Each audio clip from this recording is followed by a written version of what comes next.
So let's take a look at another example here doing matrix multiplication. We've been given a 1 by 3 matrix A, 1 by 3, and B is a 3 by 2 matrix. So, and you've been asked to calculate two different products, A times B as well as B times A. So first off, let's look at A times B. Are we going to be able to multiply A times B? Well, if A is 1 by 3 and B is 3 by 2, the inner dimensions match, so we should be fine, right? A times B is a valid multiplication operation. Additionally, we know that the resulting matrix should be a 1 by 2 matrix. So what I'd like you to do is go ahead and try this on your own. Try to do it by hand. So you should pause the video, and then once you've attempted this by hand, then I'm going to show you how to do this on the calculator. So pause for a moment, try it on your own, and then come back and I'll show you how to do this on the calculator. Okay, so now that you've tried this on your own, let's go ahead and see how to do this on the calculator. So I'm going to go ahead and pull over my calculator here. Okay, and there, so we can see A and B. Now, first off, we need to input the different matrices A and B into our calculator.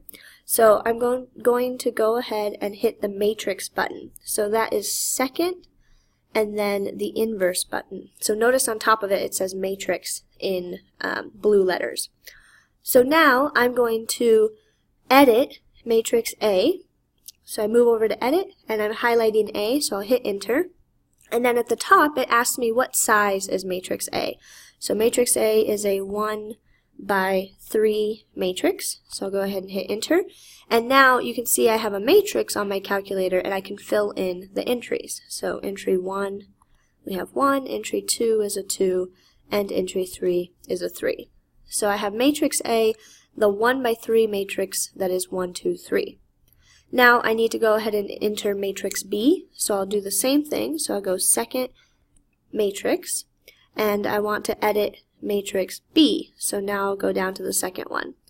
Matrix B is a 3 by 2 matrix.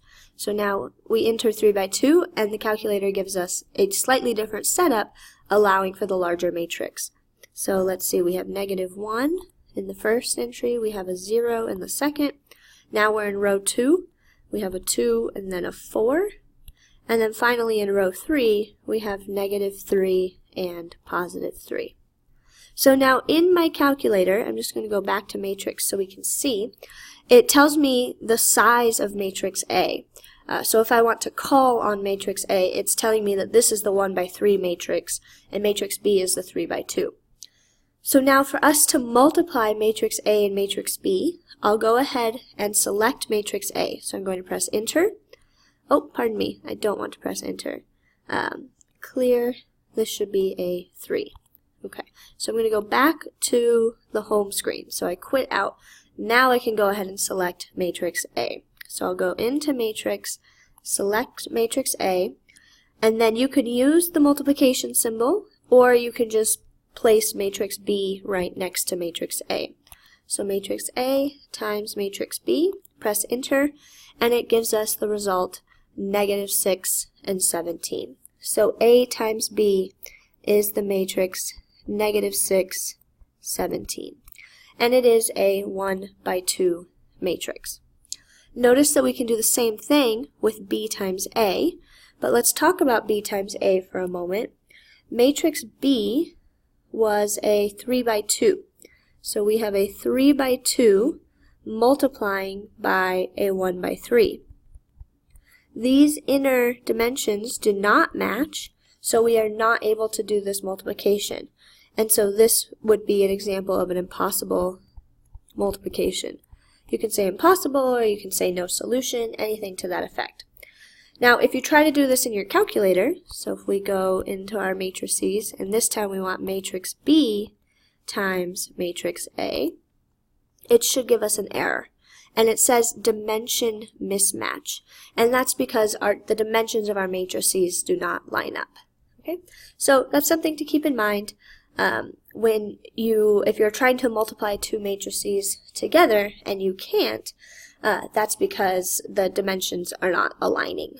Okay, so you should get familiar using your calculator for matrix multiplication, because we'll be using it a lot to solve systems with matrix multiplication, because it's a lot faster to do it on the calculator instead of doing it by hand. That's not to say that you shouldn't know how to do it by hand, but you will be allowed to use a calculator for some problems on your exam, and you're more than welcome to use it on the quizzes. So you want to get used to using it.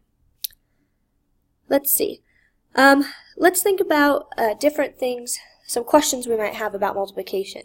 So is there any matrix that acts like 1 under multiplication? So is there anything that we could multiply by that is not going to change the matrix? And additionally, it should work on either side. We've already seen that matrix multiplication is not commutative, so the order matters, right? A times B is not necessarily equal to B times A. And in some cases, one of these is possible and the other is not. So matrix multiplication is not commutative, but does it have something that acts like 1? Okay, so that's something to think about, and we'll talk about it more in the next video.